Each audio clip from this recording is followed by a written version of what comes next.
Bonjour les amis. Voilà un récit qui à première vue peut sembler ne pas nous concerner, et pourtant. Alors voilà ce que je nous propose. Tout comme Jésus, levons les yeux et regardons, contemplons, et qui sait si tout comme lui, nous finirons par être émerveillés.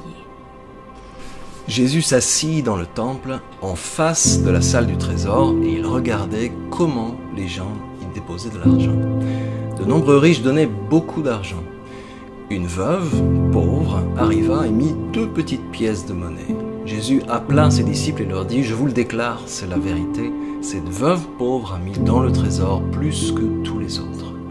Car tous ont donné de leur superflu, mais elle, qui manque de tout, a donné tout ce qu'elle possédait, tout ce qu'elle avait pour vivre. » La scène se passe devant le tronc, sur l'un des parvis du temple, la limite au-delà de laquelle les femmes ne peuvent pas aller. La femme que Jésus remarque est toute de silence et ne sortira pas de son silence. Le seul geste que l'on découvre d'elle est fait en silence. Elle met 2 pièces dans le tronc. C'est un geste d'offrande pour Dieu. Le véritable face-à-face est entre cette femme et Dieu. Jésus apparaît comme un simple témoin de cette scène, un témoin silencieux, assez en retrait pour que ni la femme ni Dieu ne soient troublés par sa présence. La femme pourra repartir sans avoir été dérangée dans son face-à-face. Jésus finira par commenter ce qu'il a observé et c'est une parole qui ne demande pas de réponse, mais qui invite à méditer. C'est une parole qui est le fruit de ce que Jésus a contemplé dans cette scène. Le geste de cette femme est rapide, furtif. La parole de Jésus est éternelle et fait de ce geste discret un geste à contempler pour l'éternité. Tout se focalise sur le regard que Jésus porte sur cette femme. D'après Marc, les disciples n'ont rien vu du geste de la femme et ils le suggèrent en disant que Jésus a dû les appeler pour leur dire ce qu'il a vu. Pas plus que les disciples, nous ne savons pas toujours voir ce que Jésus voit, ce qu'il contemple et qu'il émerveille. Peut-être cherchons-nous à voir des gestes insolites, orgueilleux, de grands gestes, des choses grandioses. Jésus, lui, regarde les petits gestes discrets, humbles, silencieux. Alors Jésus prend soin d'éduquer notre regard afin que nous aussi nous puissions voir autour de nous tous ces gestes humbles. Le verbe choisi par Marc pour décrire le regard de Jésus souligne bien qu'il s'agit d'un regard attentif, intense et contemplatif. La femme est là, faisant un geste destiné à Dieu, elle n'a d'attention que pour lui. Les disciples ne l'ont pas remarqué, mais Dieu, lui, a son regard posé sur elle. Cette femme ne sait pas qu'elle est contemplée avec tant de bienveillance, tant d'émerveillement. Peut-être qu'un de nos gestes a émerveillé le ciel sans que nous n'en sachions rien, et peut-être que nous n'en saurons jamais rien d'ailleurs.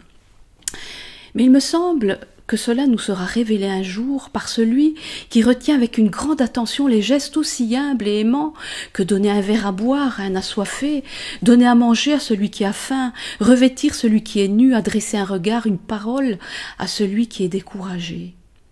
C'est bon de savoir que le Christ visite parfois nos vies à notre insu, comme il le fait ici pour cette femme. Ces visites secrètes sont pleines d'amour. De son regard contemplatif, Jésus scrute nos vies sans être indiscret. Cette femme est portée par l'amour du Christ et elle n'en sait rien. Ne nous arrêtons pas sur ce que nous ressentions ou pas ces visites de Dieu dans nos vies, mais dans la confiance, ouvrons-nous à la reconnaissance. Ce qu'admire Jésus n'est pas la pauvreté de cette femme, mais cette femme dans sa pauvreté. Parce que oui, la pauvreté reste une épreuve, surtout quand elle est le résultat de la gourmandise d'hommes sans scrupules. Et soit dit en passant, ce n'est sûrement pas un hasard si dans le récit qui précède celui-ci, Jésus est occupé à s'en prendre une fois de plus aux scribes et aux pharisiens qui l'accusent de dépouiller les veuves. Donc, la pauvreté reste une épreuve de la vie à laquelle il s'agit de faire face le mieux possible. Jésus ne s'émerveille pas parce qu'elle est pauvre, mais parce qu'elle fait face à sa pauvreté de manière admirable. Et Marc le précise en disant que Jésus ne considère pas ce que chacun donne en offrande, mais comment chacun donne et de quelle manière. Comment cette pauvre veuve vit donc sa pauvreté ? Cette femme n'a pas choisi d'être pauvre, elle ne l'a pas voulu, pas plus qu'elle n'a choisi d'être veuve. Sa pauvreté lui est imposée par son histoire, peut-être même qu'elle est devenue pauvre par suite de malversations de quelques scribes ou quelques péagers sans scrupules. La pauvreté subie est lourde à porter, très lourde parfois. Et ne nous arrêtons pas seulement à la pauvreté, au manque matériel, mais considérons aussi cette pauvreté, ce vide, ce manque intérieur, cette détresse morale, affective et psychique. Voici donc cette veuve sur l'un des parvis du temple, en présence de Dieu, qui à travers la parole se présente d'ailleurs comme le défenseur des veuves. Que vient-elle dire à celui qui doit prendre soin d'elle ? Elle serait en droit de réclamer son aide, de crier sa détresse, de tendre et d'ouvrir ses mains vides pour montrer sa misère. Or, que fait-elle ? Elle ne demande rien, au contraire, elle tend sa main et donne à Dieu une offrande. Jésus s'émerveille au plus haut point. Non seulement elle donne, mais elle donne tout ce qu'elle a pour vivre. Voilà donc comment cette femme vit cette pauvreté qu'elle n'a pas voulu. Elle ne la subit plus, elle la surmonte et la dépasse au point de se permettre de donner. Quand un pauvre est capable de donner, c'est qu'il a surmonté sa pauvreté. C'est le cas de cette veuve capable de tout donner sans la moindre plainte. Et c'est aussi notre cas quand, pauvres et vides que nous sommes capables de donner, d'écouter, d'encourager, de servir notre prochain. Il est des pauvretés cachées qui font sombrer dans le désespoir tant elles sont mal vécues. Mais il y a aussi la pauvreté cachée de cette femme dont la générosité est si grande qu'elle donne à Dieu le peu qu'elle a. Peut-être que cette femme reçoit juste un bout de pain chaque jour, de quoi juste vaincre sa faim. Mais pour un pauvre qui n'a rien, le moindre bout de pain reçu est un véritable miracle. Qui peut dire que sa vie est marquée chaque jour par un miracle ? Qui ? Sinon celui qui croit en Dieu, qui pourvoit et qui en vit. Cette femme, par sa générosité, fait preuve d'une grande reconnaissance et d'une grande confiance. Elle donne largement parce qu'elle reconnaît qu'elle reçoit largement de Dieu. On pourrait se dire qu'elle reçoit peu puisqu'elle reste toujours pauvre. Mais elle estime que ce qu'elle reçoit de Dieu comble sa vie. Si Dieu est attentif à elle chaque jour, s'il se soucie d'elle à tout moment, cela lui suffit pour en être reconnaissante. Elle lui donne tout parce qu'il lui donne tout. Elle et Dieu se rejoignent dans ce qui échappe aux autres.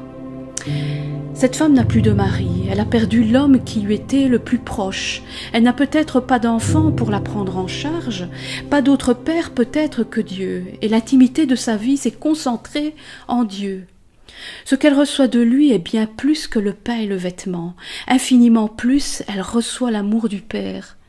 Chaque morceau de pain est chargé pour elle de cet amour. Chaque bout de pain est véritable nourriture de la tendresse paternelle de Dieu. Jour après jour, elle se nourrit de l'amour de Dieu.